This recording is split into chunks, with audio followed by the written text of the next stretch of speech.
We thought this Miami Hurricanes player was leaving, but he's taken his name out of the transfer portal.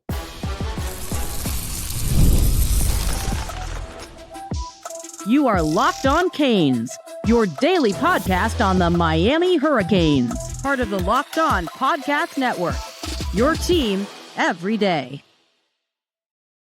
I am Alex Donno, University of Miami alumnus, co-host of Locked On ACC, and writer for Canes County at Rivals. And thank you so much to the everydayers for making Locked On Canes your first listen and your first watch today. We're available free wherever you get your podcasts. We're free on YouTube. We're part of the Locked On Podcast Network, your team every day. Today's episode is brought to you by FanDuel. You can start the season with a big return because new customers can place a $5 bet, and you'll get started with $150 in bonus bets if you win your first $5 bet. Visit FanDuel.com to get started. Loaded episode today. We'll talk about transfer portal targets because Miami is making new offers. You've got some visitors set to come in this weekend, and I'm sure between now and Friday, you'll probably see more added to that list. You've got a defensive tackle who's going to be starting a visit later on today into tomorrow. Elsewhere, Miami has been linked to a certain transfer portal quarterback, and I'm not convinced that these links are real. We'll talk about it. We'll discuss it. But let's start with some good news that we get last night. So we got some not so good news, earlier this week that the Washington twins, Bobby Washington, who plays linebacker at Miami, a lot of potential, and his twin brother, Robbie, who started out as a receiver and has been converting to defensive back. We got the news earlier this week that they were both planning to hit the transfer portal. And they made it clear nothing but love for Miami, that this was just, a decision that they were making for them. They called it a quote unquote business decision. Was very sorry to see both of them go. But as it turns out, we're only going to lose one of them because reported by D-Money at Canes Insight last night, Tuesday night, Bobby Washington has decided to withdraw from the transfer portal, and the linebacker is going to stay. Very interesting because I'm pretty sure the Washington Twins have played on the same team at every level of football up to this point. So they're going to be, separated probably for the first time ever. But, they're grown-ups now. It's not that big of a deal. I wish them both the best of success. But let's focus on Bobby Washington because, again, reportedly, Bobby is going to stay. And I'm really glad he's staying because this is a 6'3", 220-pound plus linebacker who's got, quite frankly, freakish sideline-to-sideline speed and quickness. These are the types of linebackers we need to develop and build around, folks.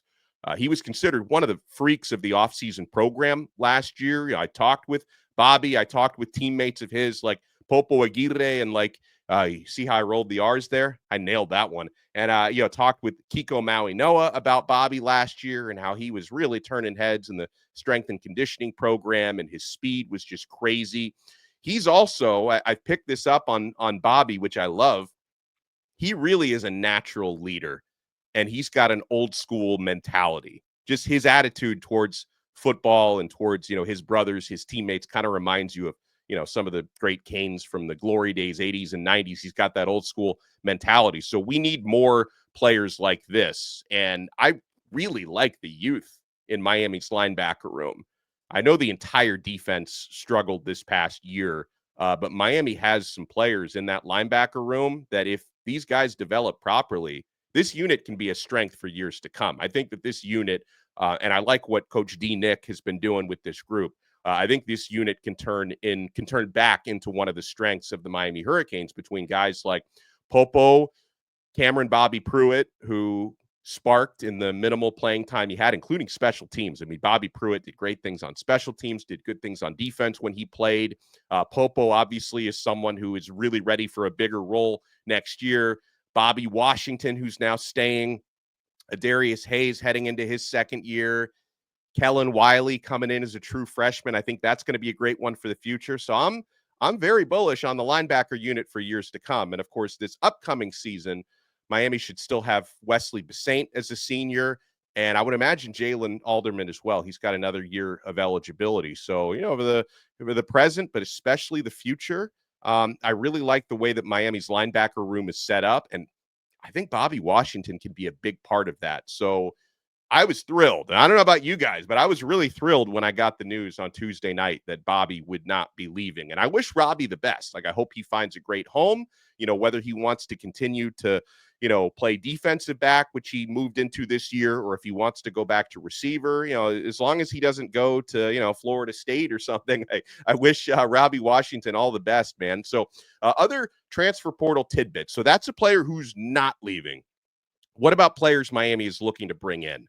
Wide receiver. Here's a good one who, played at a lower level of competition, obviously, but seems to be ready to take it to the next level, the Power 4 level, and that's FIU wide receiver Eric Rivers.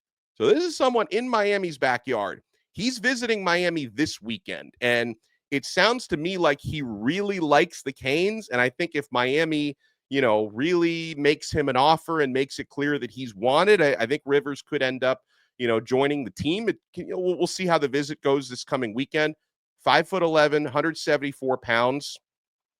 He racked up, and again, I know it was FIU, but he racked up 1,172 yards receiving, which was a school record, which kind of made me think, man, T.Y. Hilton never did that. So, I mean, this kid, Eric Rivers, actually caught more yards in a season than T.Y. Hilton ever did when he was at FIU, which is impressive. He ranked 4th nationally with 12 receiving touchdowns while averaging 19 yards per catch. So Eric Rivers, I mean, say what you want to, this is not a guy with Power 5 experience, but hell of a player, putting up huge numbers at the G5 level. And, he may be ready to step up. He had in a single game against New Mexico State, he had 295 receiving yards and 3 touchdowns. So he really took over that game. So Eric Rivers, I think, is a name to watch, the receiver out of FIU. There's also a receiver out of LSU who's a name to watch. That's C.J. Daniels. He told On3 Sports that he's going to be visiting Miami on Sunday. He's got a busy weekend planned, and I think there's a couple of other schools he's going to visit Georgia and Georgia Tech as well. But just this coming weekend, he's got a stop at Auburn on Friday, Ole Miss on Saturday, and then Miami on Sunday. So, of course, all those places he visits, and it sounds like it's going to be a quick whirlwind one day thing for him. I'm sure every stop he makes, including Miami, hopefully he gets here on Sunday. Every stop he makes is going to be trying to convince him, hey, don't go to your next spot. We want you to commit right here and now. So hopefully all goes as planned there because, C.J. Daniels, this is a productive player who does have not only Power 4 experience, but SEC experience. 42 receptions for 480 yards this year. He averaged 11.4 yards per catch. He was the 4th leading receiver on LSU this year. Speaking of receivers, earlier this week, Miami of Florida offered Miami, Ohio receiver Reggie Virgil. I really like his measurables, 6'4", 190 pounds. He had a breakout year at Miami, Ohio. 816 receiving yards and 9 touchdowns this past year, 19.9 yards per catch. So this is someone to watch as well. We'll focus on some other positions when we come back. I mentioned, Miami's got an important defensive tackle who's going to be arriving on campus, I think, later on today into tomorrow. And are we buying the links Miami now has to a certain transfer portal quarterback? A lot of folks on the Miami side don't seem convinced that this report is true. We'll talk about the latest on Cam Ward, if he's going to be playing in the Pop-Tarts Bowl or not. We'll talk about the futures of a couple of Miami juniors who may or may not decide to go pro, including Damien Martinez. What is he going to decide? Folks, we're only getting started. You want to keep it locked right here on this brand new episode of Locked On Canes. I'm only getting started with FanDuel. Bowl season coming up, by the way. Miami is about a field goal favorite now in the Pop-Tart Bowl against Iowa State. So you can check that out and get ready to tackle all the NFL action with FanDuel, America's #1 sportsbook. Because right now, new customers can bet $5 and get $150 in bonus bets if you win. The FanDuel Sportsbook app gives you everything you need to place live bets on the NFL all in one place. So when you get a hunch in the middle of the game, you can check out the latest stats, view live play-by-play, and so much more right on the same page where you place your bets. Just visit FanDuel.com to join today. You'll get started with that $150 in bonus bets if you win your first $5 bet. That's FanDuel.com. Never waste a hunch and make every moment more with FanDuel, an official sportsbook partner of the NFL. Thank you so much for making this episode of Locked On Canes your first listen and your first watch today. Also on this episode, we're going to be answering questions from the Locked On Canes Insiders chat. If you want to join and send text messages directly from your phone to mine and vice versa, click the link in the show description below. You can try it free for 14 days. If you like it, you can opt in for $4.99 a month. We give you a lot of added value on there on the Locked On Canes Insiders chat. So I mentioned defensive tackle. Of course, we talked about this ad nauseum with Bruce Warner yesterday, the truth teller, who's our defensive tackle enthusiast. And, Miami needs some DTs, right? Because you're losing Simeon Barrow, who was super productive this year. That was a one-and-done season for him, transferring over from Michigan State. You're losing Marley Cook and C.J. Clark. So Miami has some shoes to fill in the middle. They also have some, young guys like Justin Scott, who we want to see, really develop and grow. And I think Ahmad Moten is projected to be a starter this year. He had a great end of the season for Miami, but you need to add some experience there. And Kentucky defensive tackle Keyshawn Silver is going to be starting his visit, I believe, later today. He's going to be arriving, and that visit is going to go into tomorrow. This is a run stuffer, 335 pounds plus at 6'4". I think Keyshawn Silver, and I know he's got interest from other big-time schools, but this would be a massive add if Miami can land him. So he's just coming right from Gainesville to Miami. I think he's also going to be visiting USC and Michigan, maybe some others, but hopefully Miami can give Keyshawn Silver a lot to think about. Miami is also, they're going to be hosting Arizona cornerback Emmanuel Carnley, who's 6'3", 185 pounds, 3 years of eligibility remaining. Now, Arizona didn't exactly have the best year on defense and in the passing game, but Carnley, I think, is a player who's got a lot of potential. Just played out his freshman season.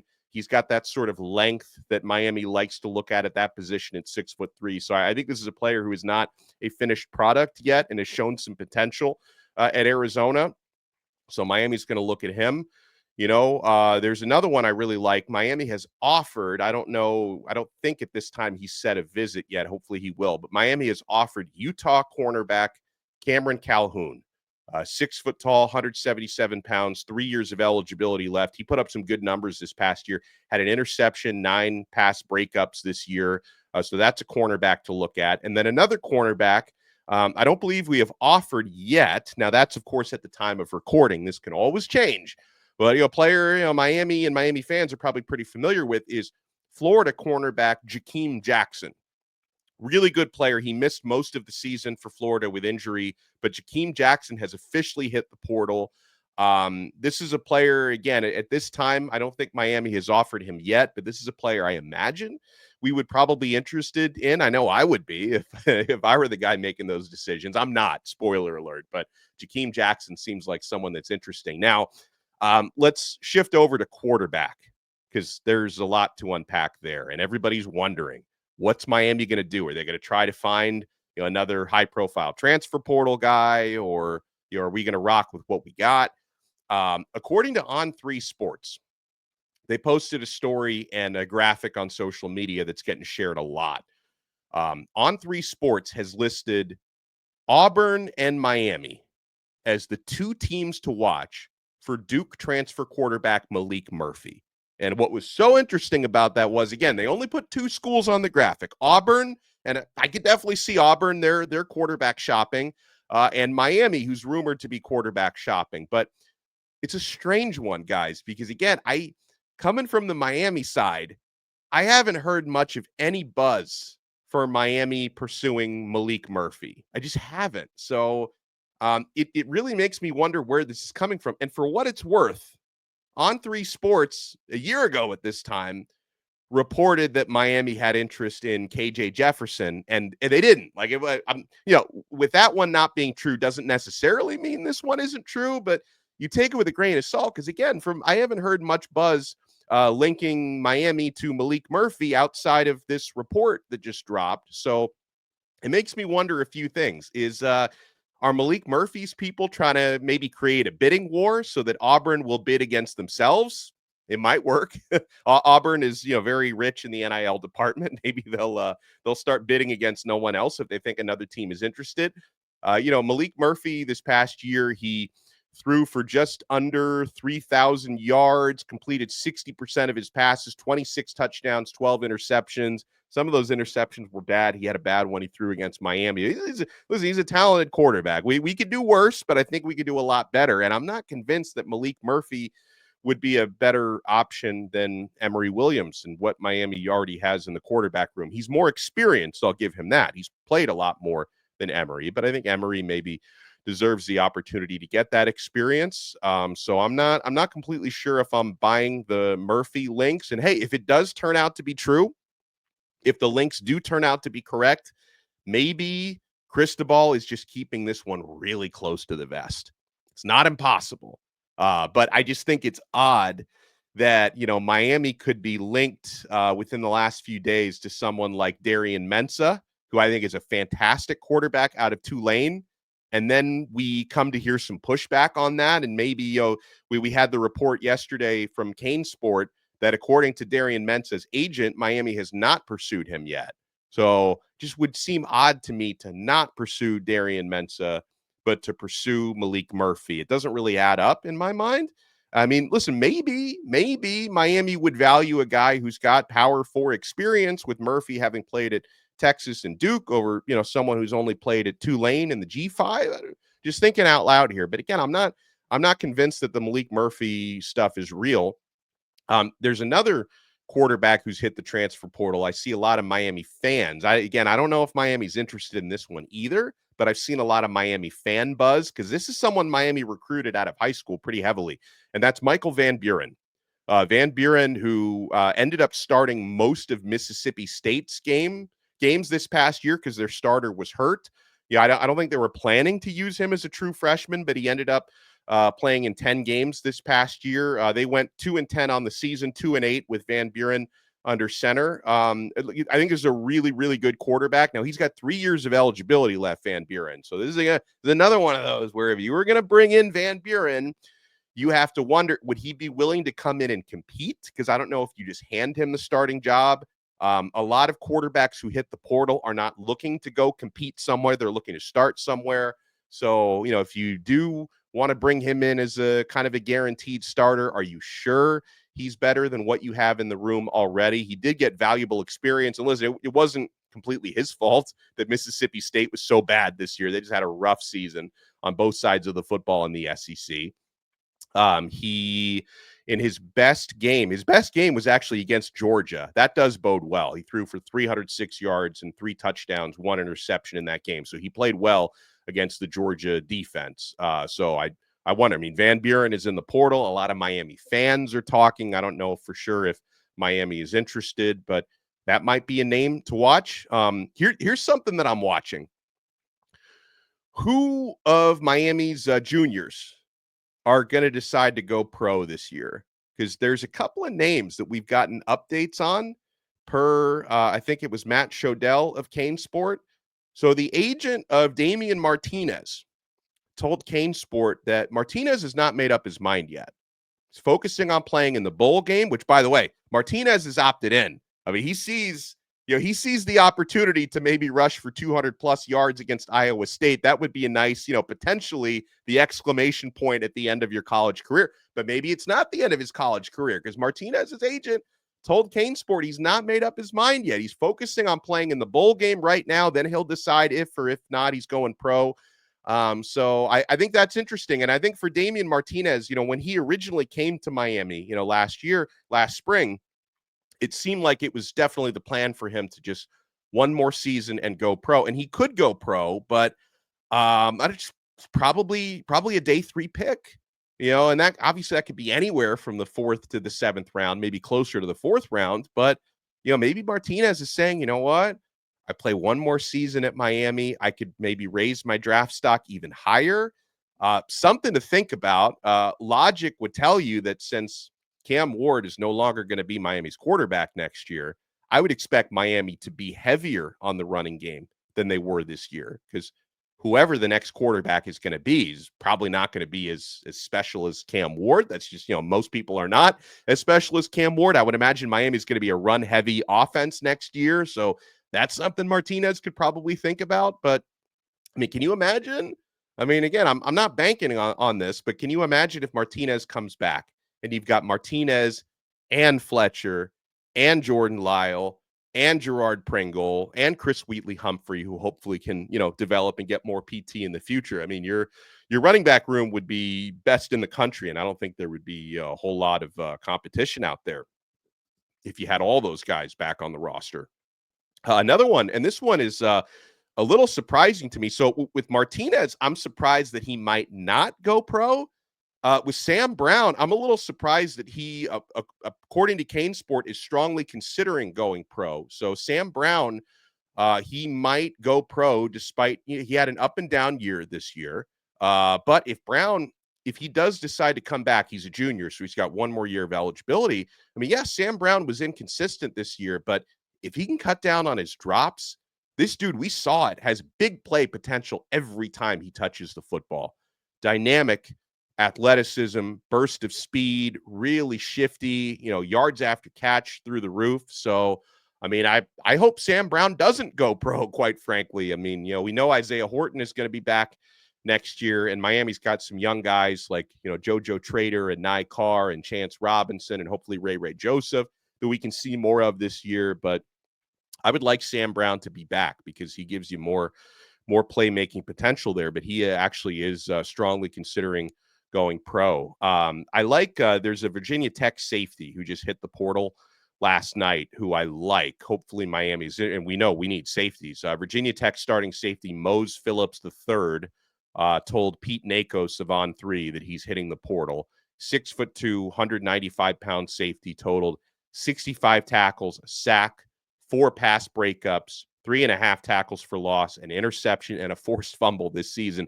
He's got 2 years of eligibility remaining, so that might be one to look at. And speaking of, players, obviously this is a guy who cannot come back next year, but opting in or opting out of the bowl game, a lot of momentum that Cam Ward is in fact going to play in the Pop-Tart Bowl. And I know that video came out with him on the conference call with Shedeur Sanders, and they're talking about preparing for their bowl games, and that made people pretty sure Ward is opting in. Then we had a little pullback on that report, but no, it is looking like, and I don't think the final decision has been made, but the momentum seems to be that Cam Ward is going to play in the Pop-Tart Bowl. People have strong opinions on that. I see a lot of Miami fans that are like, why would you do that?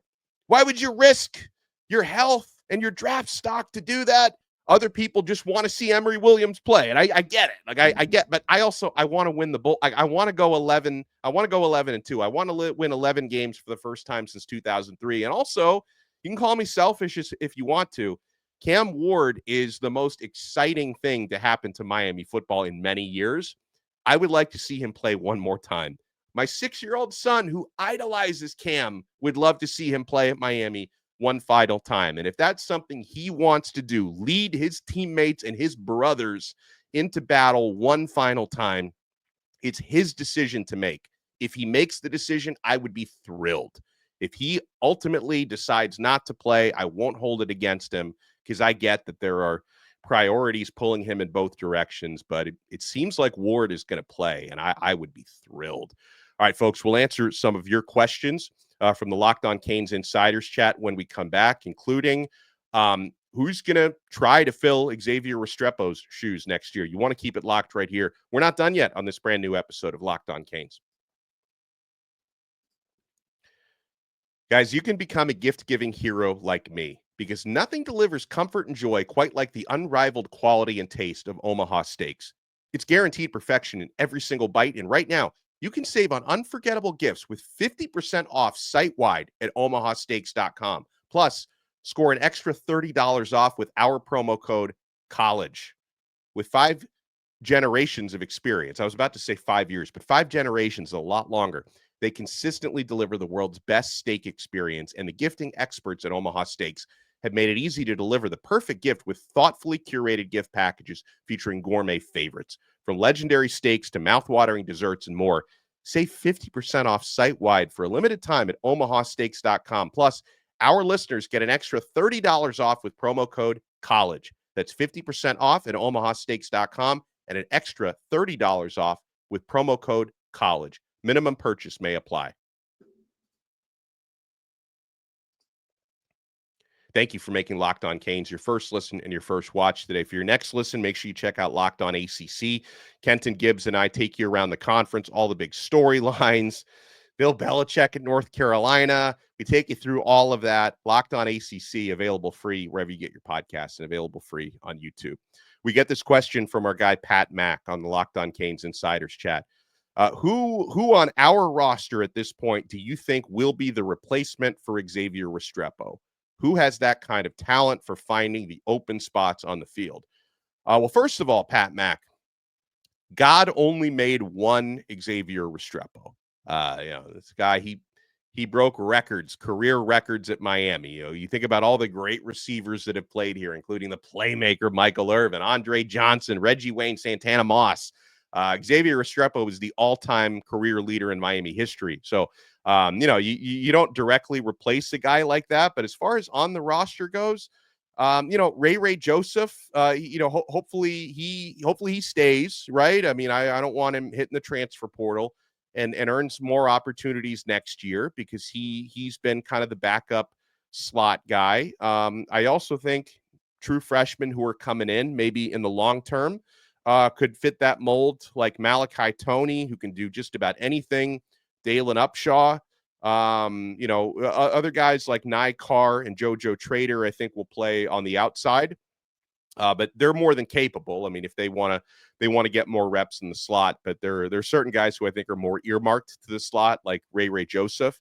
I wonder if Miami brings in someone like Eric Rivers from FIU. Now, he also prefers to play on the outside, but he's got 5'11" frame. Maybe he could fit that mold as well. So, I mean, on or off the roster, Miami has some options, but, when God made Xavier Restrepo, he broke the mold. So I don't know if that's anyone to directly replace him. Get this question from Andy, who says, hey, why is it so hard for us to land elite players? That's a very that's a loaded question, Andy.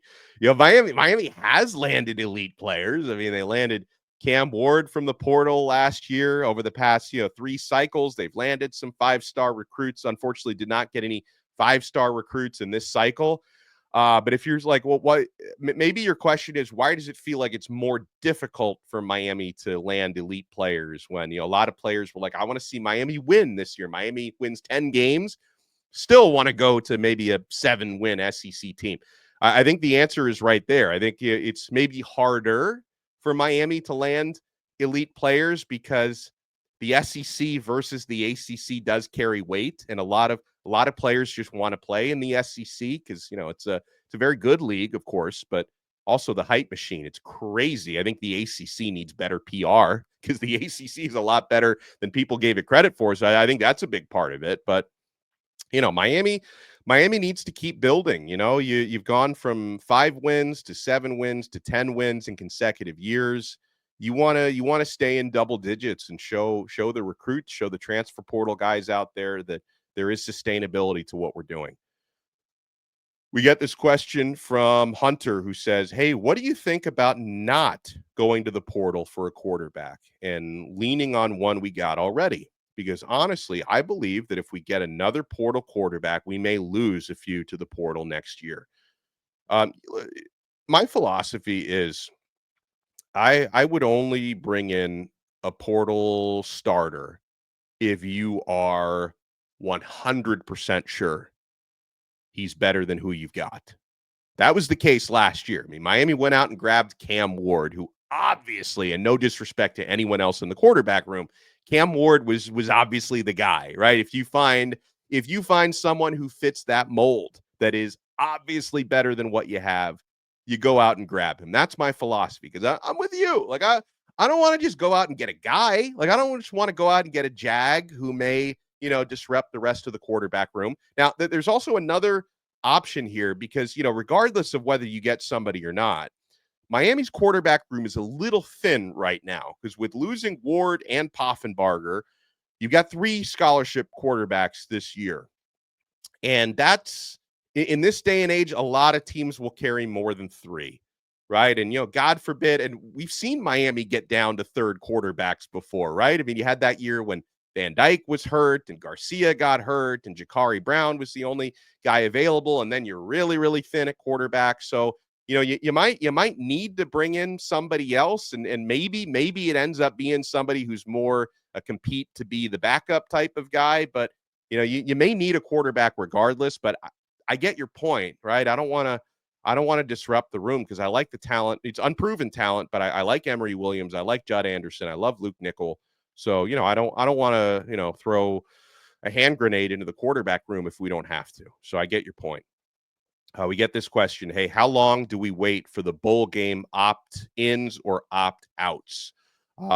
Damien Martinez has already opted in.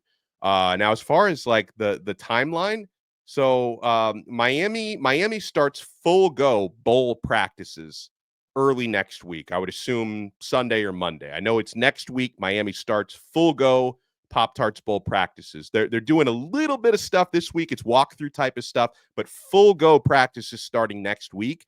So I would imagine whoever's going to opt out would probably opt out before the full go practices, because why would you practice full go if you're not playing in the game? And that's, it'd be a disservice to the rest of the team because you'd like the guys who are going to play to be out there getting reps. So I would think that whoever is opting out, we would know probably by the end of the weekend before practices start, and whoever's opting in, maybe you just figure out, who didn't opt out is who's opting in, that kind of thing. But I would imagine we're looking at like 3 or 4 more days before we find out everybody that's opting in or out.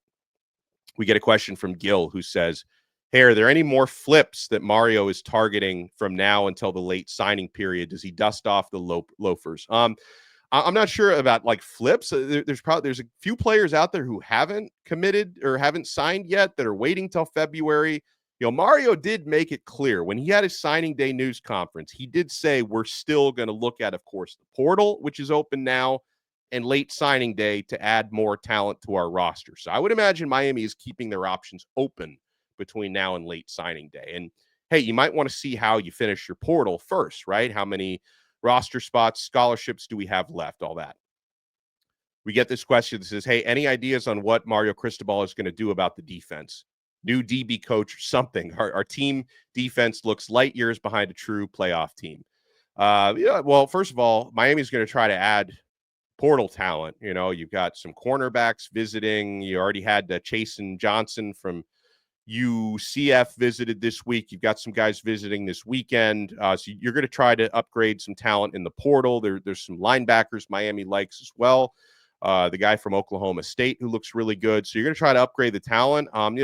I definitely think coaching moves could happen, right? I'm not breaking any news here, but I don't want anyone to think just because there have been no coaching changes by December 11th, that means no changes will be made. I mean, have you guys not watched the way that this goes the last couple of years? I mean, Cristobal is very methodical when it comes to his coaching changes. He doesn't, and there's reasons he does it like this, because I think you want to make sure you kind of have an idea who you're going to get to replace guys if you send guys off. I think he likes to give coaches the opportunity to maybe find another job somewhere so they can have a soft landing. So, but again, I'm not saying necessarily, certain guys are going to be out, but just because something hasn't happened by December 11th doesn't mean it's not going to happen, because this stuff doesn't always happen quickly. We get this one, says, hey, NIL matters for the transfer portal. How much NIL money do we have available? It seems like everyone is trying to get a big check. A lot of guys are trying to get big checks. Miami's in good shape. The Canes Connection Collective is very strong. I know that there are some lists that have come out that like don't have Miami in like the top 15 or 20. I think Miami's pretty, they don't have to disclose a whole lot of that information. I also think Miami's being very calculated with the way they're using NIL money. I think they're trying not to get into bidding wars with players that they don't really want. So whether or not you agree with that approach, that's on you. But I think they're being a little bit more calculated than they've been in previous years. I think you're always kind of evolving the way you approach this sort of stuff. But I think Miami's in pretty good shape. And I don't want to overuse the portal either, because at a certain point, when you're recruiting top 5, top 10, and top 15 classes, like at a certain point, you also need to rely on what you have. Like, you can't just go out there and go ham in the portal every single cycle. But I'm sure in the coming days, Miami's portal approach will become more clear. Thank you guys so much for making Locked On Canes your first listen and your first watch today. Smash that like button and subscribe. Make sure you subscribe on Apple Podcasts, Spotify, wherever you get your audio pods. Make sure you subscribe on YouTube, and we'll talk to you again next time on another episode of Locked On Canes. We are part of the awesome Locked On Podcast Network, your team every day.